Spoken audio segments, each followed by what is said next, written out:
ओम नमो भगवते वासुदेवाय। ओम नमो भगवते वासुदेवाय। ओम नमो भगवते वासुदेवाय। ओम नमो भगवते वासुदेवाय। ओम नमो भगवते वासुदेवाय। ओम नमो भगवते वासुदेवाय। श्रीमद् भगवद गीता यथारूप अध्याय 12 भक्ति योग श्लोक क्रमांक 15। श्लोक क्रमांक 15। यस्मान्नोद्विजते लोको लोकान्नोद्विजते च यः हर्षामर्षभयोद्वेगैर्मुक्तो यः स च मे प्रियः। अनुवाद एवं तात्पर्य द्वारा कृष्ण कृपा मूर्ति श्री श्रीमद् अभय चरणारविंद भक्ति वेदांत स्वामी श्रील प्रभुपाद।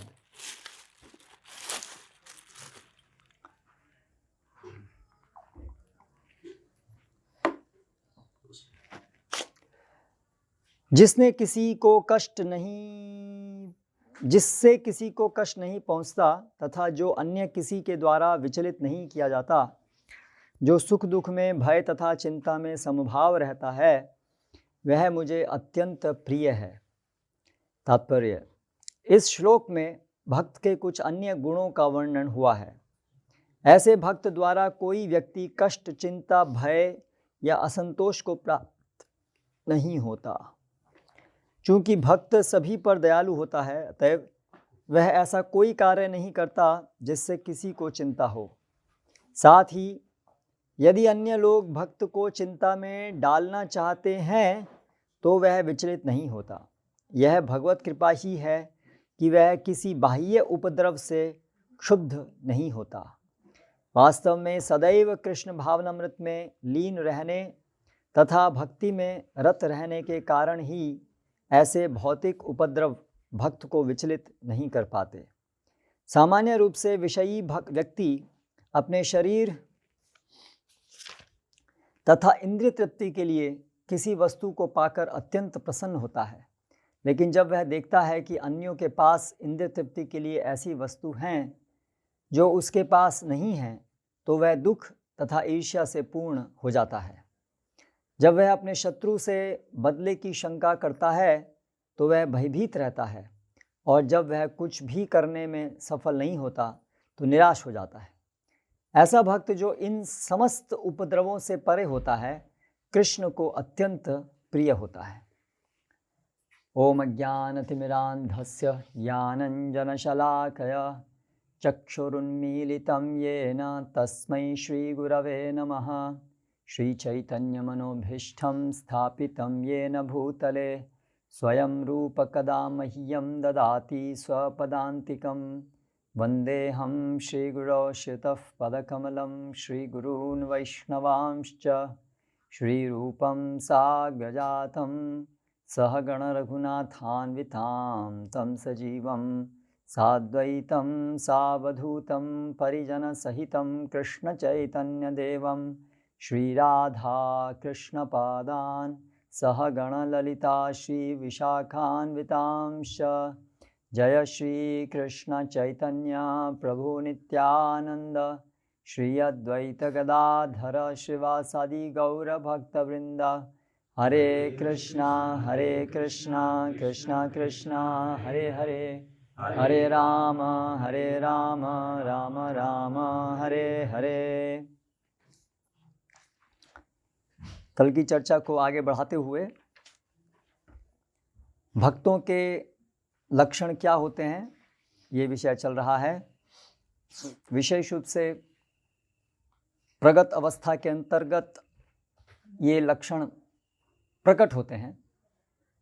तो कल हमने देखा अद्वेष्टा सर्वभूतानां मैत्र करुणा एवच निर्ममो निरहंकारः समदुःख सुखक्षमी संतुष्ट सततं योगी यतात्मा दृढ़ निश्चयः मयि अर्पित मनोबुद्धिर्यो मद्भक्तः समे प्रियः। तो जो अपने शत्रुओं, जो उससे शत्रुवत व्यवहार करते हैं, उसके प्रति भी वो शत्रुवत व्यवहार न करके बल्कि उनसे मित्रतापूर्वक व्यवहार करता है। न केवल मित्रता पूर्वक व्यवहार करता है बल्कि उनके प्रति करुणा रखता है, अर्थात इस प्रकार से कार्य करता है जिससे कि उनका हित हो, उनका भला हो। और इसके लिए हमने देखा आवश्यक है कि ममता, अहम ममेति भाव, ये मैं, ये शरीर हूँ और ये शरीर से संबंधित ये मेरा है और वो पराये हैं।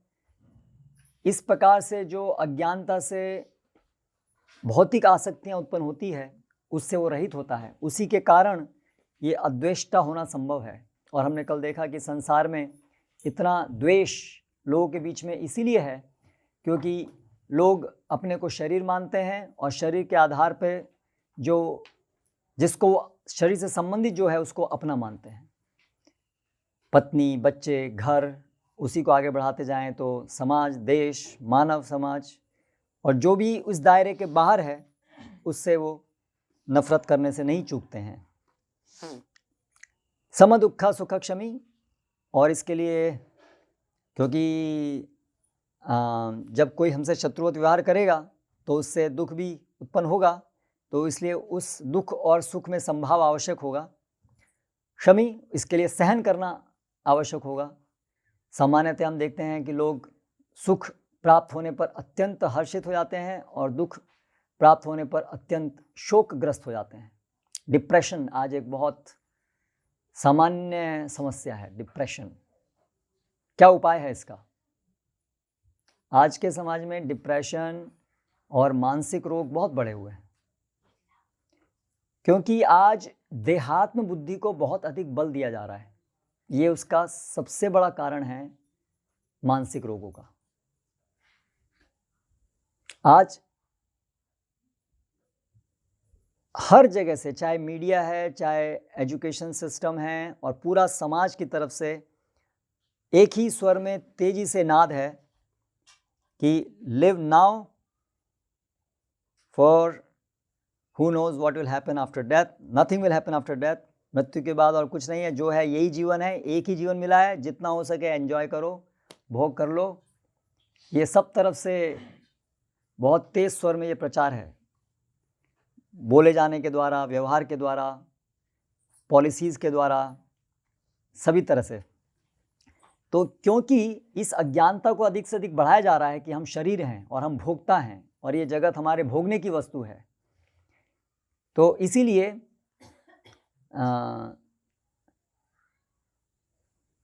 जब इंद्रिय भोग के विषय लोगों को नहीं मिलते हैं, क्योंकि इस भौतिक जगत में कितना ही प्रयास करेंगे तो दुख तो मिलेंगे ही, क्योंकि दुखालय में है, तो वो उस दुख को सहन नहीं कर पाते हैं क्योंकि उनका कोई शिक्षण ही नहीं है कि दुख को कभी सहन करने की शिक्षा कभी उनको मिली नहीं है। उसका प्रतिकार करने की शिक्षा उनको मिली है। जैसे ही थोड़ा सा भी दुख आए उसका प्रतिकार करो, और पूरा जो हमारा विज्ञान है वो उसी विचारधारा पे आधारित है। How to make life comfortable, जीवन को अधिक से अधिक आरामदायक कैसे बनाना है, सहन करने की बात नहीं है। तो इसलिए अगर एक हद से ज़्यादा कष्ट बढ़ जाते हैं तो फिर लोग डिप्रेशन में चले जाते हैं। फिर हमने देखा भक्त के अंदर ये सब चीज़ों के लिए कौन सा गुण जरूरी है? संतुष्टः, जो भी थोड़े से प्रयास जिससे उसकी भक्ति के कार्य में विघ्न ना आए, समुचित उसको उसके लिए समय शक्ति पर्याप्त मिल पाए, उसके अंतर्गत जितना प्रयास करने से जो भौतिक शरीर की देखभाल के लिए जितना आधारभूत रूप से आवश्यक है वो चीज़ें मिल जाएं, उसमें संतुष्ट हो। और संतुष्ट होने का अर्थ हमने देखा क्या है कि वो भजन सतत रूप से करे, क्योंकि भक्त की संतुष्टि की प्रकटीकरण होता है जब वो भजन करता है, भगवान की सेवा के कार्य, श्रवणम कीर्तनम विधि में अपने को लगाता है, ये उसकी संतुष्टि का प्रकटीकरण है। फिर हमने देखा कि ऐसा भी होगा कि जो आधारभूत आवश्यकताएं वो भी कभी भी पूरी नहीं हो, क्योंकि उसकी गारंटी थोड़ी ना है। ये संसार में तो कर्मफल के अनुसार सब कुछ संभव है। दुख आना मतलब अलग अलग स्तर पे दुख आ सकते हैं। तो इसलिए यथात्मा इंद्रिय संयमन आवश्यक है, इंद्रिय और मन के वेग को संयमित करना आवश्यक है। कहाँ इसकी शिक्षा है आज? इंद्रिय और मन को वेग को चॉकलेट चॉकलेट चॉकलेट, करेक्ट। कहाँ ये शिक्षा है और कहाँ आज की शिक्षा है। आज की शिक्षा को उसको बहुत बोनाफाइड माना जाता है, किसी को बच्चे को जो वो मांगे उसको वो देना। आज माता पिता समझते हैं हमारा सबसे बड़ा कर्तव्य है माता पिता होने के नाते। नहीं, हम कितने अच्छे माता पिता हैं, हम अपने बच्चों को जो वो कहते हैं हम उनको सब इच्छाएं पूरी करते हैं। पर वो बच्चों का हित कर रहे हैं कि बच्चों का अहित कर रहे हैं, उनको वो इंद्रिय दास बना रहे हैं, गोदास, है ना। वो क्या कर रहे हैं, उनको गोदास बना रहे हैं। गोदास बन के कोई व्यक्ति कैसे सुखी हो सकता है? क्या श्लोक है? कामादीनां कतिना कतिधा फालिता दुर्निदेशा तेषां जातमयि न करुणा न कृपानोपशान्ति उत्सजयितामथ यदुपते साम्प्रतं लब्धबुद्धिस् त्वाम् आयत शरणम् अभयं मां नियुंस्य आत्मदास्ये।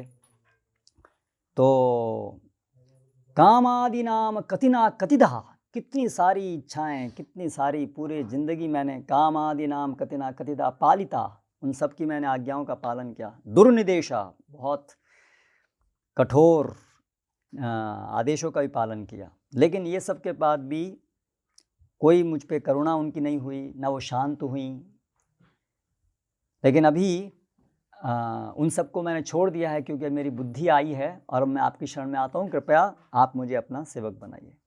तो ये सच्चाई है कि इंद्रिय भोग करने से कोई आदमी कभी सुखी नहीं हुआ, वो दुखी हुआ है। भगवद गीता में क्या बताया गया इस विषय में? ये ही भोगा दुख योनय एव ते आद्यंतवंत कौन्तेय न तेषु रमते बुधः। लेकिन आजकल का शिक्षण उल्टा है, जितना इंद्रिय भोग कराएंगे ये हमारे बच्चे उतने सुखी होंगे। तो क्योंकि माता पिता ज्ञानता में हैं तो बच्चे को अज्ञानी ही बनाएंगे और क्या बनाएंगे। तो इसलिए ये भ्रम है। तो यथात्मा, इसलिए शिक्षण होना चाहिए कि इंद्रिय संयमन कैसे करना है, इसका प्रशिक्षण होना चाहिए।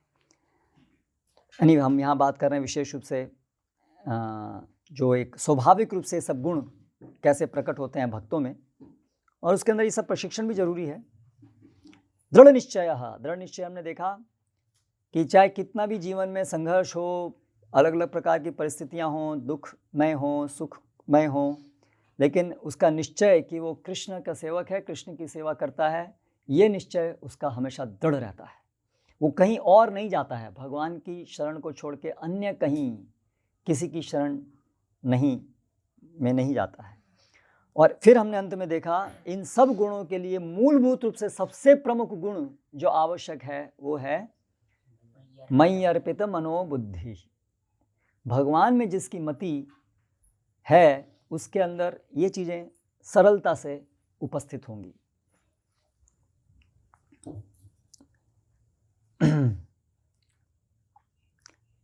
तो यहाँ पर हमने समाप्त किया था और फिर कुछ प्रश्न थे, तो अभी हम वो प्रश्नों को लेंगे, लेकिन आज का जो श्लोक है उसके ऊपर भी थोड़ा चर्चा करने के उपरांत। तो आज भगवान आगे कहते हैं भक्त के अन्य गुणों को बताते हुए, यस्मान नो दिजते लोको, भक्त कभी भी ऐसा कार्य नहीं करता है जिससे किसी अन्य को कष्ट पहुंचे। क्यों ऐसा होता है, उसके अंदर ये गुण कैसे आता है कि किसी को भी कष्ट पहुंचाने का उसका इच्छा ही नहीं होती, उसका मन नहीं होता है, उसको बहुत सावधान रहता है वो अपने आप। एक भक्त होने के कारण कैसे उसके अंदर ये गुण आता है, कौन बताएंगे? बहुत सारे लोग हैं, हाथ उठाइए। छोटे से शुरू करेंगे पहले, कौन बताएगा? रक्षक, मनमोहन, प्रयास करना चाहते हो? भक्त जो है वो दूसरों को कष्ट नहीं पहुंचाने वाले, क्योंकि वो हमेशा भगवान की चेतना में रहते हैं, तो वो किसी से द्वेष नहीं करते, तो वो क्यों चाहेंगे कोई परेशानी जी। वो चाहते हैं कि सब भगवान की भक्ति में सब भगवान की भक्ति में लगें, और मेरी भक्ति करने के लिए दूसरों को कष्ट देना पड़े तो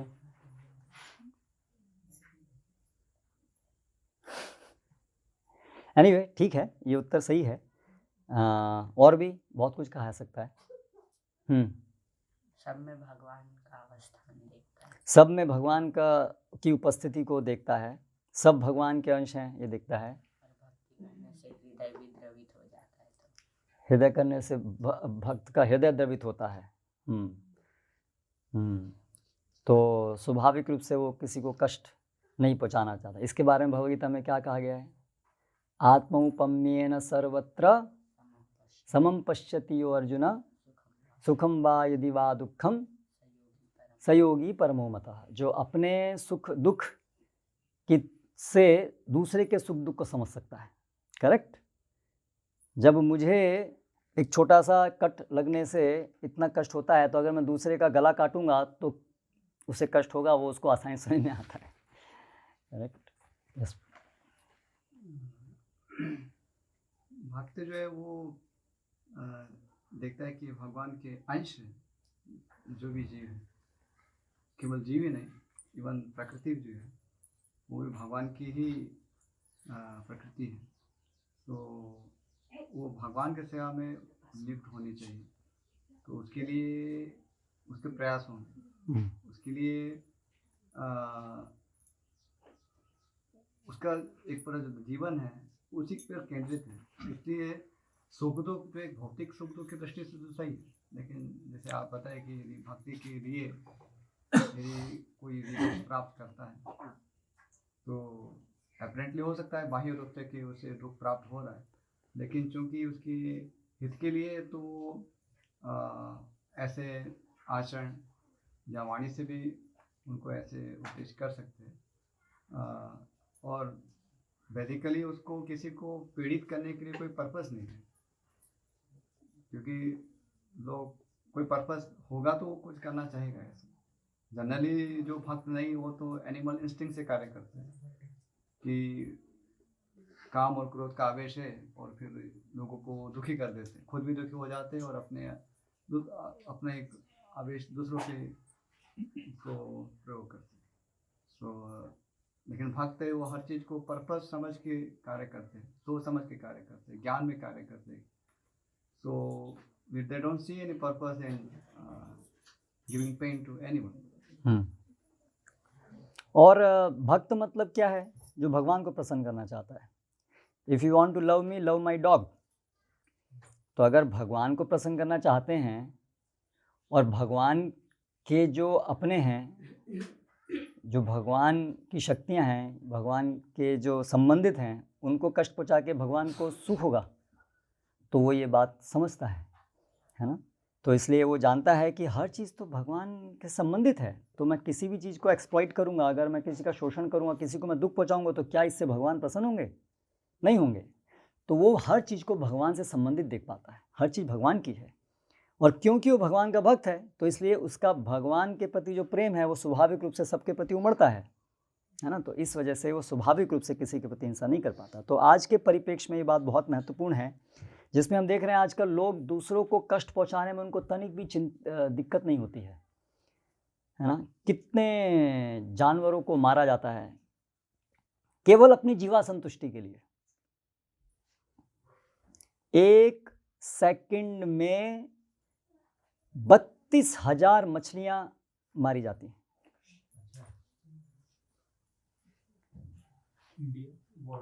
वर्ल्ड में। और कितनी मछलियां तो एक बात है, गाय कितनी काटी जाती हैं केवल जीवा संतुष्टि के लिए, क्योंकि मनुष्य के लिए मांस खाना आवश्यक नहीं है। तो केवल जीवा संतुष्टि के लिए हम हिंसा करते हैं और बड़ा आसानी से हम हिंसा करते हैं। तो एक औसत अमेरिकन एक जीवन काल में 2,500 जानवरों को खाता है। एक लाइफ में एक अमेरिकन 2,500 जानवर खाता है, 2,500 लोगों का जीवों का मर्डर करता है।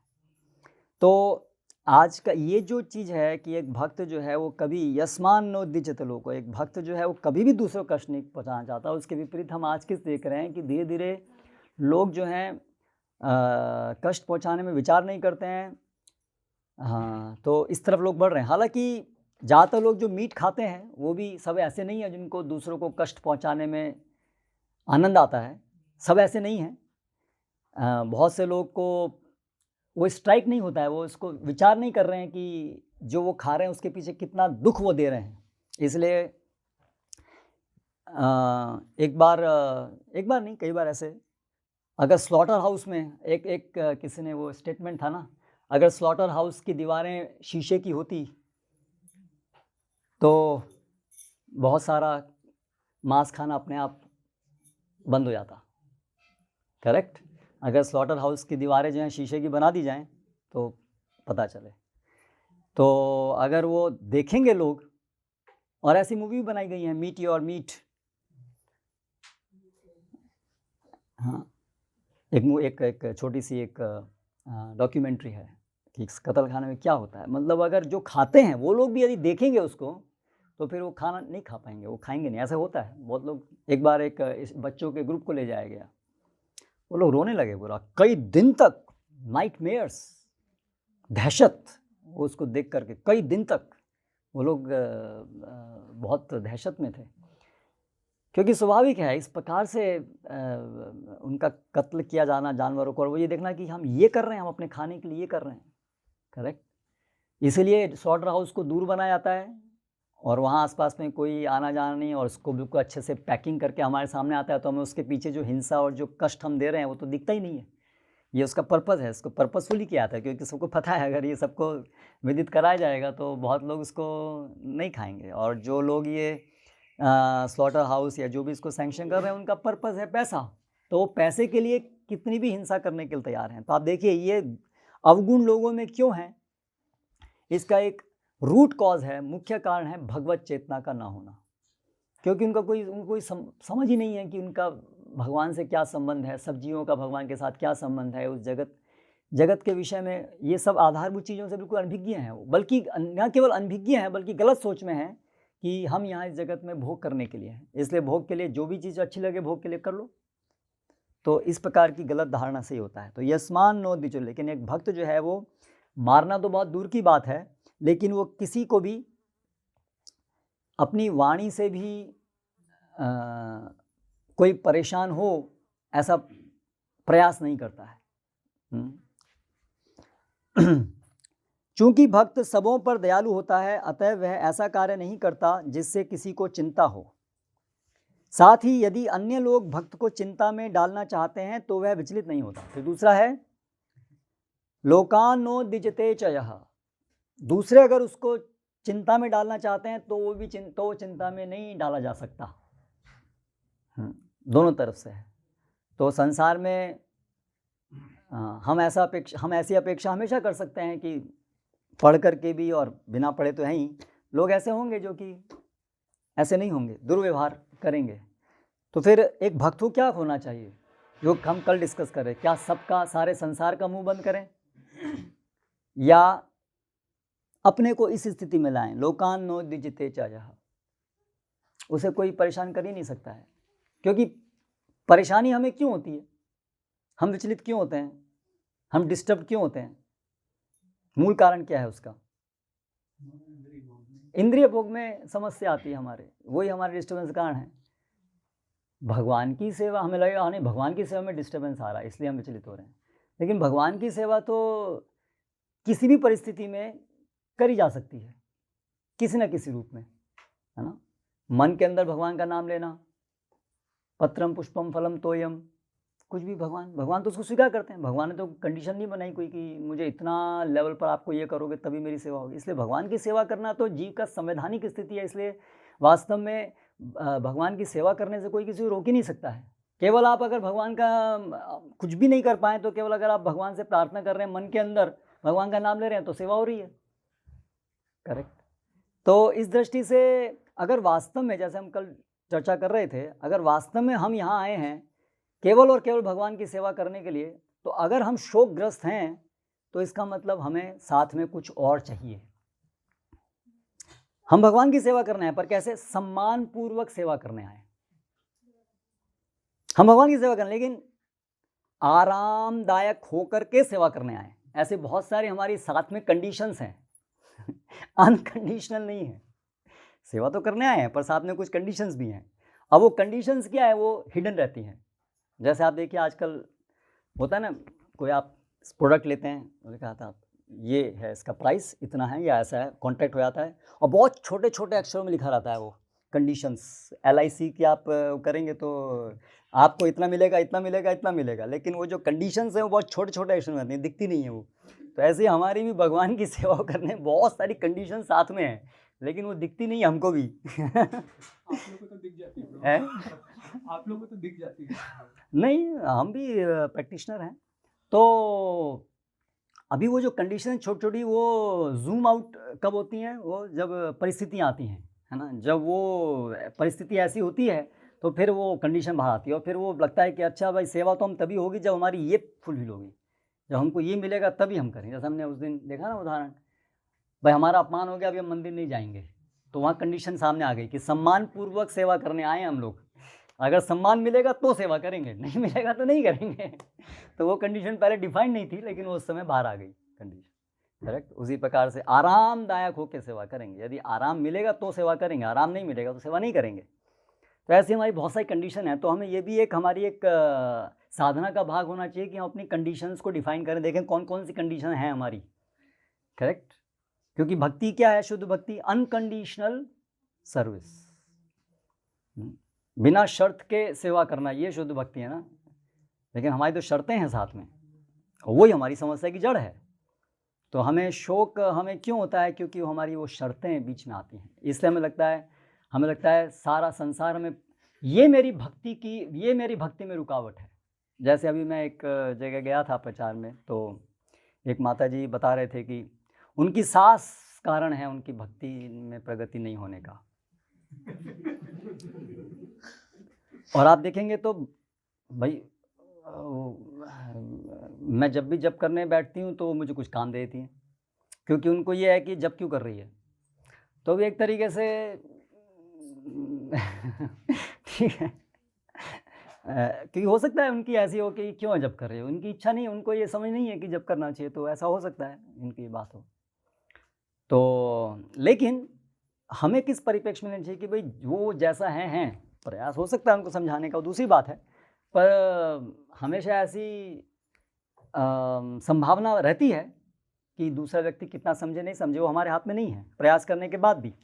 तो इसलिए क्या उस परिस्थिति में फिर हम इस निष्कर्ष पे पहुंच जाएं तो फिर हम भक्ति नहीं कर पाएंगे, क्योंकि परिस्थिति ऐसी है। नहीं, ऐसा नहीं है। कैसी भी परिस्थिति है, कुछ भी है, जैसी भी है, हर अवस्था में भक्ति सेवा हो सकती है। क्योंकि भगवान, हम कोई भी परिस्थिति में अपना सर्वश्रेष्ठ प्रयास कर रहे हैं कि नहीं कर रहे हैं, भगवान वही देख रहे हैं। करेक्ट। तो इसलिए कैसी भी परिस्थिति है वो कभी भी कारण नहीं है, वो बहाना है केवल। अंततः कोई भी कारण नहीं है हमारी भक्ति में रुकावट का। कारण केवल हम ही हो सकते हैं, हमारी शिथिलता ही कारण हो सकती है।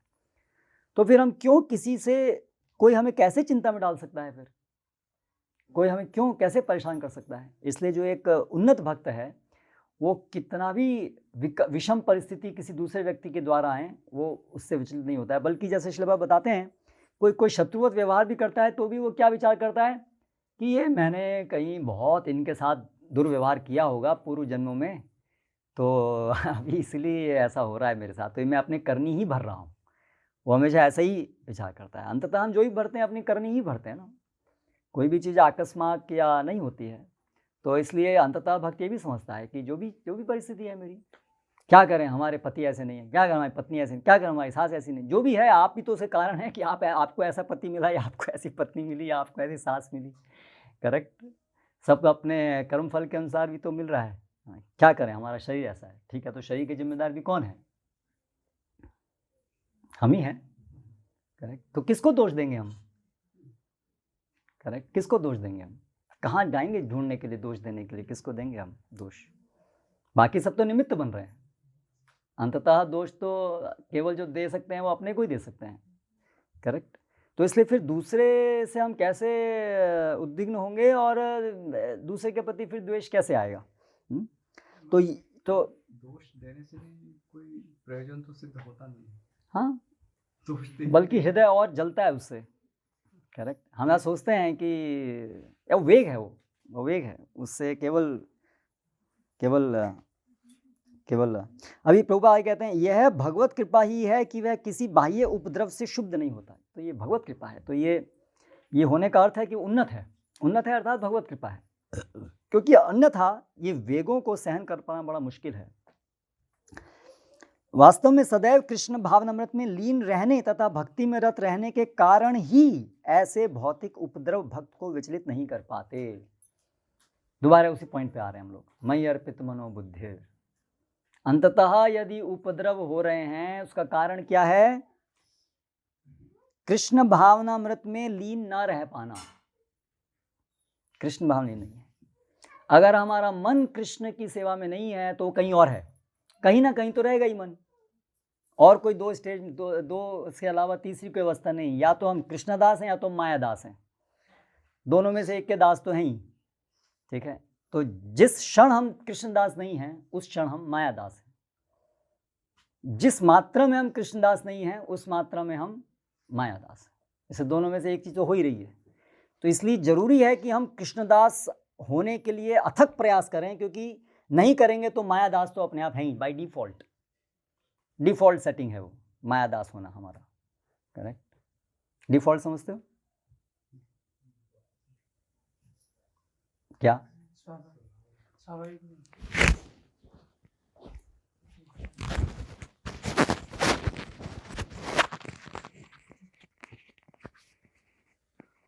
अपने आप से मतलब है ही है। तो स्वाभाविक बाय डिफॉल्ट। तो आपने क्यों ना बोला? क्योंकि हमारी स्वाभाविक तो कृष्ण सेवा करने की है, तो कैसे स्वाभाविक हो गया? करेक्ट, ये प्रश्न आपके मन में आया हुआ ना। समझ गया। तो अभी तो हम अभी अस्वाभाविक स्थिति हमारी स्वाभाविक हो गई है बद्ध अवस्था में, तो इसलिए अभी वो ये बाय डिफॉल्ट हो गया है। तो इसीलिए जैसे हम कई बार ये उदाहरण दे चुके हैं, अगर आप नदी में हैं, नाव में बैठे हैं, तो नदी के प्रवाह में बहना वो स्वाभाविक है, क्योंकि नदी बह रही है। अगर आपको वहाँ खड़े भी रहना है एक ही जगह पर, तो भी आपको प्रयास करने पड़ेंगे, अथक प्रयास करने पड़ेंगे। और उसको उल्टी दिशा में जाना है तो और ज़्यादा करने पड़ेंगे। लेकिन आप कुछ नहीं प्रयास करेंगे तो बह जाएंगे। नदी तो प्रयास चल ही रही है उसके, तो बाय डिफॉल्ट। तो उसी प्रकार से माया दास तो हम हैं ही, वो तो हम यहाँ सर्टिफिकेट लिखवा करके आए हैं सब लोग यहाँ पर। इसलिए कृष्ण सेवा नहीं कर रहे हैं तो माया सेवा कर रहे हैं। करेक्ट। तो इसीलिए ये मन कितना हमारा भगवान की सेवा में लगा है, कितना हम चिंतन कर रहे हैं, इसको हमें अनुशीलन करना होगा। भगवान की सेवा की सेवा वृत्ति को बढ़ाना होगा। उसी मात्रा में इंद्रिय भोग की इच्छा कम होगी। जिस मात्रा में कृष्ण सेवा की इच्छा बढ़ेगी उसी मात्रा में इंद्रिय भोग की इच्छा कम होगी। इंद्रिय भोग, मानसिक स्तर पे, बौद्धिक इत्यादि जो भी सब स्तर हैं, तो ये दोनों एक दूसरे के हैं। तो अगर इसीलिए मयि अर्पित मनोबुद्धि, या ये जो श्रील प्रभुपाद कह रहे हैं मैं लीन रहना, इसलिए हमारे लिए वैकल्पिक नहीं है, ये ऑप्शनल नहीं है हमारे लिए कि हम ठीक है थोड़ा बहुत जितना हो सके उतना कर लेते हैं भक्ति। इससे काम नहीं चलने वाला। नहीं तो हम ये सब कभी भी भव बंधन से और ये दुर्गुणों से, इनसे कभी हम बच नहीं पाएंगे। तो जैसे एक ब्रह्मचारी के लिए, ब्रह्मचारी बने रहने के लिए जरूरी है कि वो अच्छी कृष्ण भावना में रहे। केवल ब्रह्मचारी बने रहने के लिए जरूरी है कि वो अच्छी कृष्ण भावनामृत में रहे, क्योंकि अगर नहीं रहेगा तो ब्रह्मचारी भी नहीं रह पाएगा। तो ये उसके लिए इनडायरेक्ट पुश है भक्ति में प्रगति करने का। हमारा लक्ष्य नहीं है ब्रह्मचारी रहना, लेकिन ब्रह्मचारी अगर कोई है, उसको ब्रह्मचारी आश्रम के माध्यम से भक्ति सेवा में प्रगति करनी है, तो ब्रह्मचारी आश्रम को टिकाने के लिए जरूरी है कि भक्ति में अच्छी प्रगति होनी चाहिए। तो उसी प्रकार से विशेष रूप से जब हम इस प्रकार के सब साथ मिलकर रहते हैं, जहाँ पर ईर्ष्या, द्वेष और ये सब बड़ी आसानी से प्रकट होते हैं, तो वहाँ पर हमारे लिए मौका मिलता है कि हमें प्रकट होना ही पड़ेगा, नहीं तो आप यहाँ रह ही नहीं सकते। अगर हम बहुत अधिक भक्तों के निकट साथ मिलकर सेवा नहीं कर रहे हैं तो आप बिना प्रकट हुए भी जीवित रह सकते हैं। लग सकता है कि आप भक्त हैं, काम चल सकता है। लेकिन इस प्रकार के वातावरण में केवल रहने के लिए ज़रूरी है कि आपको प्रगत होना पड़ेगा। तो इस प्रकार से इनडायरेक्टली ये जो भक्तों का समुदाय है वो हमें पुश करता है भक्ति में आगे प्रगत होने के लिए। करेक्ट? जैसे बॉम्बे की ट्रेन में भीड़ पुश करती है आपको अंदर ट्रेन में जाने के लिए तो उसी प्रकार से ये समुदाय जो हैं आपको पुश करते हैं, क्योंकि नहीं तो आप यहाँ नहीं रह पाएंगे। आप एक दूसरे को देख करके आपकी, क्योंकि इतना सब निकट रह रहे हैं, साथ मिलकर इतनी सेवाएं करनी है, साथ साथ साथ साथ, और पूरा वैदिक संस्कृति ऐसी है कि एक दूसरे के ऊपर निर्भरता है। इसलिए शहर की जो संस्कृति है उसमें धीरे धीरे क्या है, तू अपना काम कर, मैं अपना काम कर रहा हूँ, मुझे तेरे से मतलब, तुझे मुझसे कोई मतलब नहीं। इवन पति पत्नी भी आजकल तो ऐसे हुए हैं। करेक्ट? तो उसका अपना अलग जीवन है, उसका अपना अलग जीवन है। आश्चर्य होता है कि पति पत्नी क्यों हैं फिर वो लोग। करेक्ट? इस स्तर तक पहुंच गया है ना। लेकिन वैदिक संस्कृति में तो बहुत संयुक्त परिवार है। संयुक्त परिवार में अभी हमने सोचना ही मुश्किल है, संयुक्त परिवार में कैसे इतने सारे भाई हैं साथ में रहते हैं। कभी मैं पूछता हूँ भक्तों से तो क्या होता है खर्चे का, यहाँ खर्चा करना है तो क्या होता है, हाँ ऐसे सब देते हैं बस। तो ऐसे आपस में नहीं होता है तू इतना दे मैं इतना दूंगा, ऐसे ऐसे नहीं होता। बोल नहीं ऐसा नहीं होता है। कैसे नहीं होता है? हम लोग तो सोच के भी आश्चर्य होता है कि हमारे में तो एकदम से पहले कैलकुलेशन आएगी, भाई तू कितना लेकिन वहाँ पर वो कैलकुलेशन नहीं आती है, क्योंकि बहुत गहरी एक उसमें कल्चर है, समझ है। तो उसी प्रकार से ये एक बहुत बड़ा गांव होता है, तो गांव में बहुत एक दूसरे के ऊपर अन्योन्य आश्रितता होती है ना। तो उससे जीवन बड़ा, अगर वो कल्चर को हम नहीं समझ रहे हैं, उसके अभ्यस्त नहीं है, तो बड़ा वो डरावना लगेगा। करेक्ट? कि हम दूसरे पे सब पे आश्रित हैं, अगर उसने ऐसा कर दिया तो, उसने मुझको ऐसा कर दिया तो मेरा क्या होगा। इसलिए हम आजकल क्या प्रयास करते हैं, सिक्योरिटी, मेरी सिक्योरिटी, मेरा पैसा, मेरा बैंक बैलेंस। आदमी के साथ में कोई सिक्योरिटी की कोई ट्रस्ट नहीं है किसी व्यक्ति के ऊपर। करेक्ट? सारी सिक्योरिटी है मेरे अपने निर्जीव चीज़ों के ऊपर, क्योंकि वो तो मैं अपने हिसाब से तोड़ मरोड़ सकता हूँ। लेकिन जहाँ आदमी आ गया वहाँ पर हम अनकंफर्टेबल आते हैं। करेक्ट? आज का रुझान इस तरफ है। इसलिए पति का पत्नी के ऊपर ट्रस्ट नहीं है, पत्नी का पति के ऊपर ट्रस्ट नहीं है, किसी का किसी दूसरे व्यक्ति के ऊपर ट्रस्ट नहीं है। सब इतना ज़्यादा, इतनी पीड़ित अवस्था में है। लेकिन ये जो समुदाय का जो जीवन है ये बिल्कुल इसके विपरीत है। हमारी वैदिक संस्कृति और जो गाँव का जो जीवन है बिल्कुल उसके विपरीत है। और इसके माध्यम से धीरे धीरे हम व्यक्तियों के ऊपर ट्रस्ट करना और ट्रस्टवर्दी होना सीखते हैं। ट्रस्टवर्दी मतलब विश्वासु होना सीखते हैं और विश्वास करना सीखते हैं। और उसके माध्यम से जो परम विश्वसनीय हैं भगवान, उनके ऊपर भी विश्वास करना सीखते हैं। तो इस तरह से ये जो सामुदायिक जीवन है कृष्ण केंद्रित, वो हमारी भक्ति के लिए इस प्रकार से मदद करता है कि वो हमें पुश करता है भक्ति में प्रगत होने के लिए। तो इतना निकट में रहने से देश ईर्ष्या, इसलिए कई बार ऐसा मन में विचार आ सकता है ना कि अरे हम तो सिटी में अच्छे थे, इतना निकट में नहीं रहते थे, इतना आदान प्रदान नहीं होता था, तो झगड़े नहीं होते थे। करेक्ट? लेकिन अभी यहाँ पर रहते हुए भी अगर किसी के झगड़े नहीं हो रहे हैं तो प्रगत है, तभी नहीं हो रहे हैं। करेक्ट? वो इंडिकेशन है कि वो कुछ उसके अंदर अच्छे गुण आए हैं, उसकी कुछ भक्ति में प्रगति हुई है, जिससे कि उसने दूसरों को नो द्विजते लोकः, ये वो अनुभव कर पा रहा है, वो उसको प्रैक्टिस कर पा रहा है कि दूसरों से वो उत्तेजित नहीं हो। तो इस प्रकार से भी ये जो सामुदायिक जीवन है ये हमारे लिए महत्वपूर्ण है। ठीक है, अभी एक दो सेंटेंस और हैं, उसको करके समाप्त करेंगे, फिर प्रश्न लेंगे। सामान्य रूप से विषयी व्यक्ति अपने शरीर तथा इंद्रिय तृप्ति के लिए किसी वस्तु को पाकर अत्यंत प्रसन्न होता है, और जब वह देखता है कि अन्यों के पास इंद्रिय तृप्ति के लिए ऐसी वस्तुएं हैं तो उसको ईर्ष्या करने लगता है, दुख होता है उसको हमेशा। तो अभी समाज में लोग ईर्ष्यालु हैं तो एक दूसरे के प्रति हमेशा द्वेष करेंगे और दुखी होंगे। हाँ, तो कैसे समाज को आप सुखी बना सकते हैं? सब लोग प्रयास करें लोग सुखी रहें, कैसे रहेंगे? एक तरफ आप ईर्ष्या, द्वेष, काम, क्रोध, लोभ, मोह बढ़ा रहे हैं आपके प्रयासों से, है ना। कंज्यूमरिस्टिक सोसाइटी है ना, अधिक से अधिक कंज्यूम करो, मतलब लोभी बनो, और लोभ के साथ बाकी सारे दुर्गुण भी आते हैं। तो आप एक तरफ ऐसा समाज बना रहे हैं जिसमें सारे दुर्गुण बढ़ें, और दूसरी तरफ अपेक्षा कर रहे हैं शांति शांति शांति। प्रभुपाद बोलते थे कुत्तों को एक रूम में बंद करके और फिर अपेक्षा की जाए शांति शांति शांति, तो क्या होगा? ये आपकी मूर्खता है। कुत्ते कभी शांत नहीं रह सकते हैं, उनको आप एक रूम में रखेंगे तो एक दूसरे को नोच के खा जाएंगे। तो मनुष्य ज़्यादा से ज़्यादा जानवरों की चेतना में उनको रखा जा रहा है और फिर अपेक्षा की जा रही है कि समाज शांति समाज में हो, असंभव है। जब वह अपने शत्रु से बदले की शंका करता है तो भयभीत होता है, और जब वह कुछ भी करने में सफल नहीं तो निराश होता है। ऐसा भक्त जो इन समस्त उपद्रवों से परे होता है कृष्ण को अत्यंत प्रिय होता है।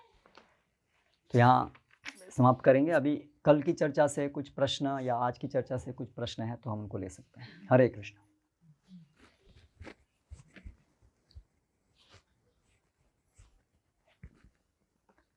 यस। अभी ये जो कल हमने गुण पढ़े ये तो बहुत हायर स्टेज रागम में भक्ति ऊपर सब भक्तों के लेवल के हैं।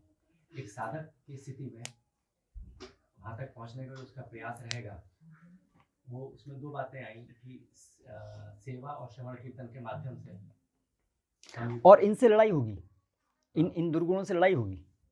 हाँ। क्योंकि दुर्गुण तो प्रकट होंगे ही साधक की अवस्था में, है ना। तो इसलिए उसे उनसे लड़ना होगा, संघर्ष करना होगा।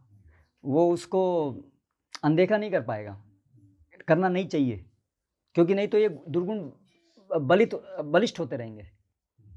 तो इससे लड़ाई तो करनी पड़ेगी इनसे। मतलब वो जैसा होता है कि सेवा मन लगा करके सेवा करेंगे। तो अभी जब वो श्रवण कीर्तन, मतलब मैं पूछना चाहता हूँ श्रवण कीर्तन अभी मजबूत होगा तब वो मन लगा करके सेवा कर पाएगा। हाँ, क्योंकि श्रवण से कीर्तन आता है ना। जब श्रवण जितना अच्छा होगा, ढंग से होगा, उतना ही कीर्तन अच्छे से। कीर्तन मतलब सेवा। अगर सेवा भावना नहीं आ रही, इसका मतलब श्रवण नहीं हो रहा है। भले हो सकता है 10 घंटे पढ़ रहे हूँ, लेकिन श्रवण नहीं हो रहा है। क्योंकि श्रवण करना मतलब केवल मात्रा नहीं है, पर उसका क्वालिटी भी है।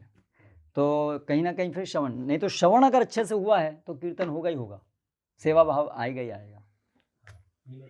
दो बातें हैं कि सेवा कर मन लगा करके झोंकना है मैं सेवा में, तो श्रवण होना जरूरी है उसके लिए। हाँ। अच्छा। यस। जो श्लोक है ईश्वरे तदधीनेषु बालिशेषु दिशस्सु च, तो उसमें जो ईर्ष्यालु व्यक्ति की उपेक्षा करने का बताया गया है मध्यम अधिकारी के लिए, उसको कैसे समझना है? क्योंकि कल के हम उसमें जैसा था ना कि उसको भी पालन करना है और करुणा करना है, लेकिन यहाँ पर मध्यम अधिकारी के लिए उसका भाव तो करुणा का ही है, लेकिन उस पर करुणा दिखाई नहीं जा सकती व्यक्तिगत रूप से, इसलिए वो उससे दूर रहता है। बाकी उसके अंदर ऐसा नहीं कि उसका हानि करने का वो प्रयास कर रहा है। उसके मन में तो भाव यही है कि उसका भला हो। उपेक्षा मतलब वो उपेक्षा किस प्रकार की? प्रचारक की बात है ना उपेक्षा। हाँ, कि वो उससे संग नहीं ले सकता, उससे संग लेने से लाभ नहीं होगा, इस प्रकार से उपेक्षा है। कॉन्टेक्स्ट क्या चल रहा है कि प्रेम मैत्री कृपा उपेक्षा। तो जो भगवान है उनके प्रति प्रेम, जो या भगवान के जो भक्त हैं जो हमसे अधिक उन्नत हैं उनके प्रति सेवा प्रेम, और जो समकक्ष हैं उनके प्रति मित्रतापूर्वक व्यवहार, और जो बाली शेषु हैं उनके प्रति उनको संग देना, और जो ईर्ष्यालु हैं जो भगवान के प्रति द्वेष रखते हैं उनको समझाने का प्रयास होने पर भी स्ट्रांगली नहीं तैयार हैं, तो उनसे डिस्टेंस बना के रखना। इस प्रकार से उपेक्षा, क्योंकि उनके लिए वही दया है। क्योंकि अगर हम उनको जबरदस्ती जाकर के उनको प्रचार करने की कोशिश करेंगे तो और अपराध करेंगे। तो भाव तो वहाँ दया का ही है। वो पालन करना उसमें था ना कि उनके ऊपर करुणा करना, तो ये उपेक्षा करना वही करुणा करना में कुछ लोगों के लिए उपेक्षा करना ही करुणा है। उनके लिए उपेक्षा का भाव करना ही करुणा है, क्योंकि इससे अच्छा और कुछ नहीं किया सकता उनके साथ। ये बेस्ट पॉसिबल चीज़ की जा सकती है। भगवान से प्रार्थना। हाँ, वो उसके अंदर अंडरस्टूड है। यहाँ बात हो रही है कि उनसे व्यवहार कैसे किया जाए। जो आप अंदर कर सकते हैं वो तो कर ही सकते हैं, लेकिन इसमें उपेक्षा में जो डिस्टेंस है तो वो तो मान लीजिए कि विद इन कम्युनिटी हो या with in family members for example, तो उसमें तो फिजिकल डिस्टेंस तो संभव नहीं होगा। हाँ, तो विशेष रूप से यहाँ पर आ रही है जो प्रचार की बात है, उनको सिखाना है, वो उसके लिए तैयार नहीं है, क्योंकि भगवान से द्वेष रखते हैं, इस प्रकार से उनकी उपेक्षा। संदर्भ है यहाँ पर कि मैत्री भक्त के संदर्भ में बात हो रही है ना, कि उनको भक्तिमय सेवाओं में आदान प्रदान करना या उनकी सेवा करना, जो बड़े हैं, भगवान से प्रेम करना, तो ये भक्ति के संदर्भ में। बाकी जो भी अपने परिवार के जन हैं उनके प्रति जो सामाजिक करता है वो तो अलग बात है, उसकी चर्चा तो नहीं हो रही है, वो सामाजिक नियम है। ये तो यहाँ पर स्पेसिफिकली यहाँ पर भक्ति के संदर्भ में बात हो रही है, जैसे भक्तिपूर्ण व्यवहार कैसा होना चाहिए, मतलब उन्हें उपदेश फिर उनको ना हाँ उपदेश ना दें। बात कहते हैं कि कलयुग में सभी लोग चीट होना चाहते हैं, तो धर्म प्रोजित कैतवत्र मतलब जो ऐसा रिलीजन चुनना चाहते हैं जिसमें चीट होना चाहते हैं, तो इस्कॉन संस्था भी इसी प्रकार से डिवोटीज तो है, मगर ऐसा गुरु को चुनना चाहते हैं जो कम स्ट्रिक्ट हो और उसी प्रकार से स्ट्रांगली बोले नहीं, ऐसे इजी गोइंग वे में भक्ति करते रहे, तो ऐसा मर्सीफुल गुरु वो मर्सी समझते हैं कि जो स्ट्रिक्ट ना बोले। तो उसी प्रकार से ये भी हम समाज यहाँ पे स्थापन कर रहे हैं। एक तरफ गुरु का इंस्ट्रक्शंस है, स्ट्रांग है, बहुत ज़्यादा स्ट्रांग है पालन कराने के लिए, मगर एक तरफ हम देखते हैं कि हम लीनियंट चाहते हैं, लीनियंसी, ताकि आरामदायक या ऐसा। तो उसमें एक तरफ गुरु के आदेश है, कुछ लोगों को तो पालन कराना ही है, यहाँ पे उनका प्रतिनिधित्व कर रहे हैं ये जो भी है, तो स्ट्रिक्टली बोलेंगे, पालन कराना चाहेंगे, तो ये बीच में रह जाते हैं ना कि मतलब वो क्या मर्सी है, वो रियल करुणा जो है। अभी बाहर के डिवोटीज को भी स्ट्रांगली प्रीच कर सकते हैं, वो लोग भी कुछ ना कुछ लेवल में अपने आप को धोखा दे रहे हैं भक्ति करते हुए भी। तो क्या करुणा है, एक तो लोगों को देख के इनका तो इतना ही लेवल है, इतना ही समझ सकते हैं, उसी हिसाब से हम पूरा रियल ट्रूथ ना बताएं, उसी लेवल का ट्रूथ बताएं, तो रियलिटी कुछ अलग है। तो इस केस में जो प्रीचर्स के लिए क्या है, प्रीचर्स इवन स्टोन वर्ल्ड के लिए भी स्ट्रांगली प्रीच करना जरूरी है, सभी को बचाने के लिए। रियल करुणा तो कभी ना कभी किसी न किसी लेवल का तो होगा, किसी को बचाना है तो भक्ति में लगाना पड़ेगा, स्ट्रिक्ट रहना पड़ेगा, स्ट्रॉन्ग वर्ड्स बोलना पड़ेगा, मगर सामने वाले को लगेगा कि वो इतना लेवल का पालन करने के लिए सिद्ध नहीं है, तो जो प्रीचर है वही बैड होगा। स्ट्रॉन्ग हम तो इतना ही पालन करना चाहिए। उसमें क्या है, कुछ एक इसमें व्यावहारिकता की आवश्यकता पड़ती है। सैद्धांतिक रूप से तो सत्य का उपदेश होना चाहिए, और इसलिए जैसे उपदेश के समय में जो सत्य है उसका उद्घाटन हो, स्पष्टता, सिद्धांत ये है। लेकिन जब व्यक्तिगत डीलिंग्स हैं या व्यक्तिगत रूप से कितना, उसमें फिर उस व्यक्ति की व्यक्तिगत क्षमता, तैयारी, सुनना इत्यादि, ये सब चीज़ों को भी ध्यान में रखता है प्रचारक। तो जहाँ पर उपदेश की बात है, जहाँ पर केवल ये बताना है कि सत्य क्या है गलत क्या है, वहाँ पर वो सत्य वचन बताए। और जहाँ पर एक व्यक्ति, तो वो फिर उसमें व्यक्ति को भी देख करके, इंडिविजुअल की जब बात आती है तो उसमें व्यक्ति को देख करके भी उसके वचन कितना उसको पुश करना है नहीं करना है, वो उसके ऊपर भी निर्भर करता है। तो इसके लिए कोई ऐसे फॉर्मूला नहीं है, वो तो एक प्रचारक को सीखना होगा धीरे धीरे, और उसका थोड़ा मूड के ऊपर भी डिपेंड करेगा। कई बार अलग अलग लोग एग्जैक्टली एक जगह एक तरीके से डील नहीं करेंगे, कुछ लोग कुछ चीज़ को एक तरह से थोड़ा सॉफ्ट होंगे तो ज़्यादा हार्ड होंगे, ऐसा भी संभव है। तो उसके लिए कोई ऐसा बहुत सिंपल रूल नहीं है। केवल सैद्धांतिक रूप से यस, उपदेश में स्पष्टता उपदेश होना चाहिए, लेकिन व्यक्तिगत रूप से एक व्यवहारिकता के स्तर पे वो कितना तैयार है सुनने के लिए। क्योंकि अंततः हम कुछ भी बोल दें, पुश कर दें और वो व्यक्ति टूट जाए तो फिर अंततः उसका कोई फ़ायदा नहीं हुआ। लेकिन अगर हम उसके डर से कुछ बोले ही नहीं तो भी बेकार हो गया। तो इसमें कोई ऐसा सिंपल रूल नहीं है, ये तो प्रैक्टिस से ही और उसी से देखना पड़ेगा, और उसकी गारंटी भी नहीं है इसमें कुछ। कभी होते हुए भी कोई टूट भी जाएगा, ना चाहते हुए भी ऐसा भी हो जाएगा, इसलिए उसका कोई बिल्कुल वो नहीं है।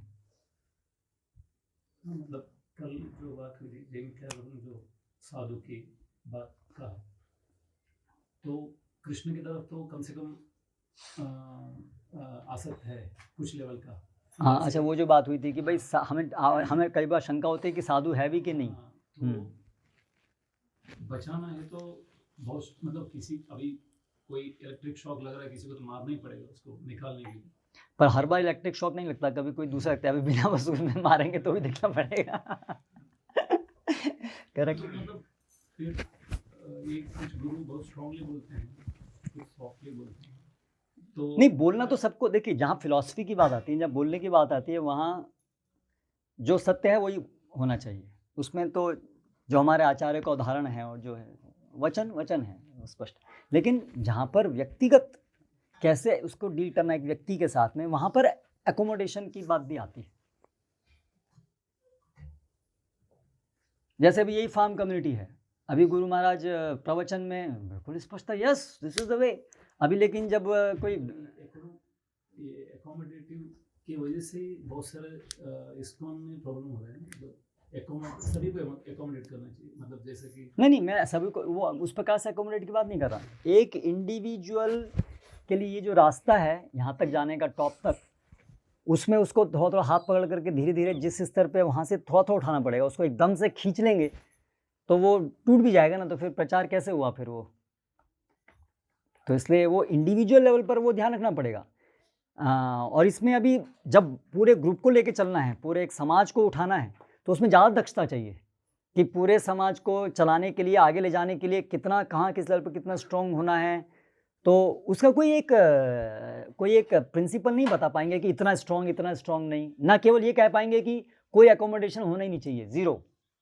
ना ये कह पाएंगे कि बस केवल हर एक को जो भी है जैसे भी स्तर पर एकोमोडेट को, इसलिए नहीं, सबके अलग अलग स्तर हैं, इसलिए आश्रम हैं, अलग अलग दीक्षा का स्तर है, तो इसलिए फिर वो बनाए गए हैं। ठीक है, जैसे कोई भी अब ये कम्युनिटी है, तो यहाँ पर एक लेवल हो सकता है, भाई यहाँ पर ये स्तर पे काम होगा।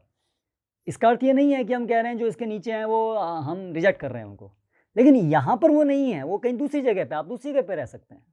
हमारा समय में भी एकादशी के दिन किसी ने पानी पी रहा, कुआं से पानी निकाल तो उसको पकड़ के ले, मतलब कुछ लेवल का स्ट्रिक्टनेस तो रहा। मतलब ऐसे नहीं कि पालन कराने के लिए, प्रजा से पालन कराने के लिए कुछ नियम पालन, तो स्ट्रिक्टनेस तो रहा। हाँ, तो वो तो है ही। नहीं देखिए, मतलब हाँ ठीक है, स्ट्रिक्टनेस रहा, धर्म है पालन कराने के लिए, हाँ राजा को तो स्ट्रिक्ट होना ही पड़ेगा, हाँ प्रजा से। हाँ, लेकिन एकादशी व्रत पालन करना वो तो हर एक राजा ऐसा ही करेगा, ऐसा तो नहीं होगा। कुछ वो राजा हुए थे ऐसे कि, हाँ, लेकिन वो धर्म का ऐसा कोई वो धार्मिक का नियम नहीं है। हो गया बहुत हाई लेवल हो गया, मगर धर्म का पालन करना। हाँ, तो शास्त्र में स्पष्ट बताया ना कि राजा ये कर्तव्य क्या है, उसमें उसको बताया है ये चीज़ दंडनीय है, तो ये हो गया, दंड क्या इस स्तर पे आ गया, इसको नहीं होगा तो दंड मिलेगा इसका। कुछ चीज़ें हैं जो अनुमोदित हैं, रिकमेंडेड हैं, संस्तुत हैं, तो इसलिए उसके फिर अलग अलग स्तर पे वो चीज़ें हैं। यस, एक सेवा जब करते हैं और अनर्थ निकलता है हमारा, तो उसमें निकलता है मतलब चला जाता है या हमको पता लगता है?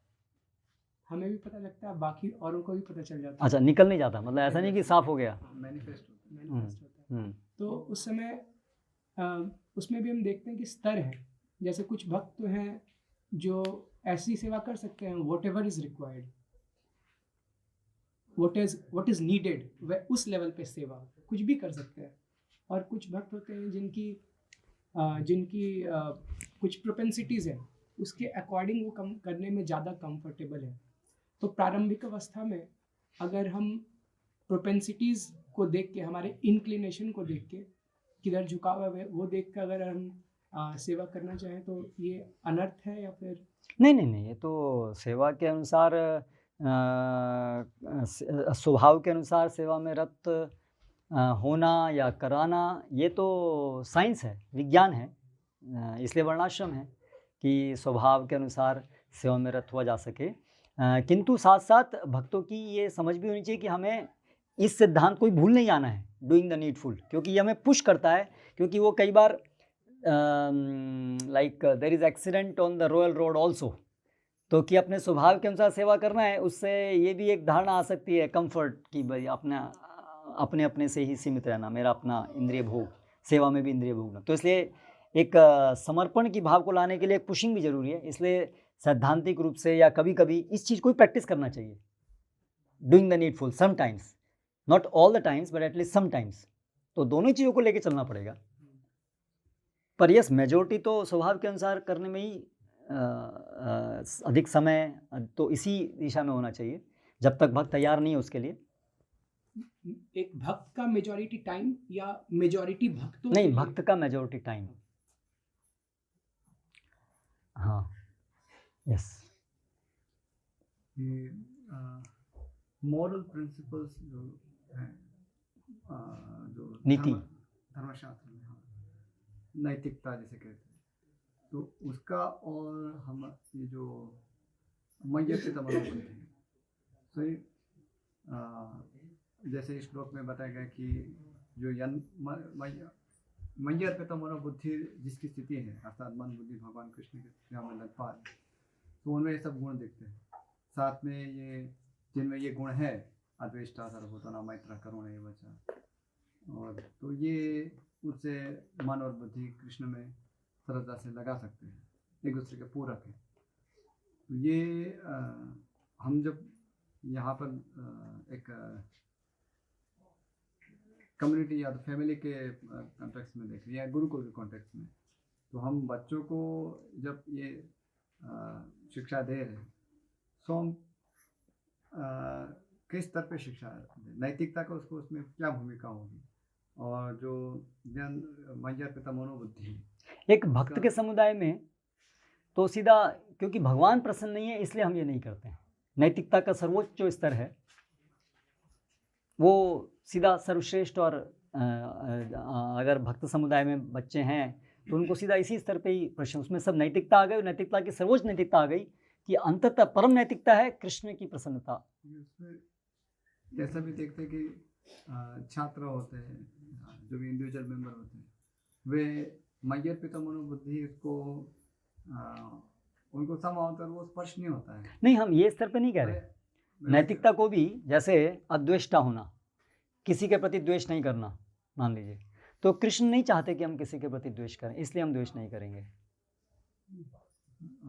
वही है कि मय्यर्पित मनोबुद्धि से मैं वही कहना चाह रहा हूँ कि कृष्ण के साथ एक संबंध ज्ञान तो एक सैद्धांतिक रूप से होना, लेकिन उसको हृदय स्पर्शी होना, उसके कृष्ण इससे प्रसन्न हो। तो जैसे हम कहते हैं इंग्लिश में इट मेक सेंस, तो ये फ्रेज जो है वो कुछ लोगों का ये मेक सेंस होता है, हाँ, सभी के लिए वो, हाँ, तो जिनके लिए नहीं होता उनके लिए फिर उसके नीचे स्तर पर भी बता सकते हैं, like do unto others what you want others to do unto you. तो जो निम्न स्तर पे उनके लिए ये स्तर पे भी गुस्सा है, आपके सबको ऐसा करेगा तो आपको अच्छा लगेगा, नहीं लगेगा तो नहीं होना चाहिए। ऊपर से शुरू करें, अगर वहाँ पर वो रह पा रहा है वेरी गुड, फिर तो उसको जरूरत ही नीचे के स्तर पर लाने की। लेकिन जो बच्चा उस स्तर पे नहीं समझ पा रहा तो उसके लिए हमें नीचे आना पड़ेगा जिस स्तर पे वो रह सके। पर ऊपर पे रहेंगे तो वो हाईएस्ट कृष्ण का चिंतन कर पाएगा, कृष्ण में वो रह पाएगा, तो वो सबसे अच्छा हो जाएगा।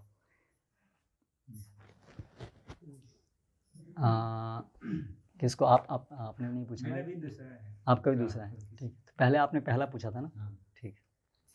आज की क्लास से जो आज में वर्णन था, क्या था अनुवाद में, पहला कि दूसरे को परेशान नहीं करना चाहता। हाँ, तो जैसे वर्णन हुआ कि जो परेशान होते हैं तो वो ऐसी कम्युनिटी में नहीं रह सकते। नहीं, अलग चीज़ है दोनों। परेशान नहीं करना चाहता और दूसरों से परेशान में नहीं होता। दूसरा भाग भी था ना, वही तो, दूसरों के द्वारा परेशान किए जाने पर भी परेशान नहीं होता। हाँ, मतलब वो दो ही मैं सब मिला के बोल रहा हूँ कि उसको ऐसे था कि वो जो परेशान हो जाते हैं वो ऐसे समुदाय में नहीं रह पाते। लेकिन किसी की सोच ऐसी है कि जैसे पहला गुण कि वो उसको ऐसा लग रहा है उसके कारण दूसरे परेशान हो रहे हैं, इसलिए वो जगह छोड़ रहता है। तो उसको पूछना चाहिए जाकर के, भाई आप मेरी वजह से परेशान हो रहे कि नहीं हो रहा। भाई दिमाग में लगाया जाए कि भाई परेशान हो रहे हैं तो वो पागलपन हो जाएगा फिर। करेक्ट। कई लोग ऐसे होते हैं, मैं एक भक्त को जानता हूँ, पिछले 10 साल से बोल रहे हैं प्रभु जी मैंने आपके प्रति अपराध किया। मैंने उनको बोला भाई मैंने याद भी नहीं आपने मुझे कब अपराध किया, छोड़ दो उस बात को। बोले नहीं नहीं प्रभु जी मुझसे अपराध हो गया। मैंने कहा अच्छा भाई क्या करूँ अभी? बोले माफ़ कर दो। मैंने कहा चलो माफ़ कर दिया। अभी तो वो भी एक स्थिति है, मतलब पागल नहीं हो जाना चाहिए कि मैंने उसको करा मैं कर रहा हूँ। भाई है तो पूछ लो क्या है, ठीक है, इसमें इतना कॉम्प्लिकेट क्यों बनाने का? इसको पता नहीं मेरी वजह से लोग परेशान, पता नहीं मेरी वजह से लोग परेशान हैं। Simple simple simple, just keep it simple. परेशान है तो लोग आप पूछ लो प्रभु जी आप परेशान तो नहीं है, ठीक है, just believe in his words and then go ahead. Correct, that's it. कई बार संशय हो सकता है कि यार वो तो शायद ऊपर से बोल रहा है। अभी संशय आत्मा में कोई उसका अंततः कोई उपाय नहीं है। फिर बात सही है ना, ऊपर से तो कौन थोड़ी बोलेंगे नहीं नहीं तो अपराध कर देते किसी का तो भी होते हैं। ठीक है तो कई लोगों से पूछ लो, अगर उसके अलावा दूसरे को पूछने से सॉल्यूशन आ सकता है। मतलब दूसरी जगह भी जाएंगे तब भी तो दूसरे लोग परेशान होंगे। वो अच्छा है। नहीं फिर कई लोग सुसाइड कर लेते हैं।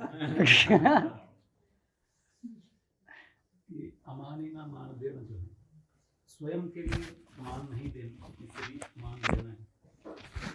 दूसरा जो मान हम देते हैं तो मान प्रकृति के अनुसार मान नहीं रहता, तो वो मान सभी के लिए अलग अलग होगा, हर एक तो वो अलग हो सकता है, मगर मान देना ये Yes. समझ है। यस यथोचित। ऐसा नहीं कि सभी के एक साथ मान नहीं है, नहीं। मगर हर एक का यस ठीक है, समाप्त करें। एक और पूछ लेते हाँ तो आप बताए कि जब मीट ईटिंग के बारे में बता रहे थे, स्लॉटर के बारे में, तो बता रहे थे कि गॉड कॉन्शियसनेस उसका एक सोल्यूशन है, भगवत चेतना। तो साइंटिफिक सही प्रकार से भगवत चेतना, भगवान को अपने डिफाइन अपने हिसाब से भगवान को मानना वो उसका सॉल्यूशन नहीं है, क्योंकि बहुत बड़ा एक समुदाय है जो भगवत जो धर्म का अनुशीलन करने वाले हैं और मीट ईटर्स हैं। हाँ मतलब फिर यही था कि क्योंकि जो अलग दो मेजर जो रिलीजन हैं उनमें जो गॉड कॉन्शियसनेस है वही एक तरीके से इस सेंस ग्रेटिफिकेशन को प्रमोट करती है कि this world is made for enjoying, at least for the time being, in a moral sense. इसलिए प्रभुपाद बोलते थे ना कि is this even humanity, you are talking of religiosity, कि भगवान ये तो मानवता भी नहीं है, तो कैसे भगवान इसको सैंक्शन करेंगे? How is it possible? That means you are something wrong, आपके अंडरस्टैंडिंग कुछ गलत है। ये मानवता भी नहीं है कि अपनी जीवा के लिए भगवान बोलेंगे हाँ मैं जीवा संतुष्टि के लिए आप किसी को मार दो कोई बात नहीं, I am please with this, this is illogical. तो how can this be a god's instruction? Correct. और ये वो यदि भगवान बोलेंगे तो ऐसा भगवान में कैसा होगा? चाहते आप ऐसा भगवान आपको मार के खा जाएगा? हरे कृष्ण। श्रील प्रभुपाद की जय।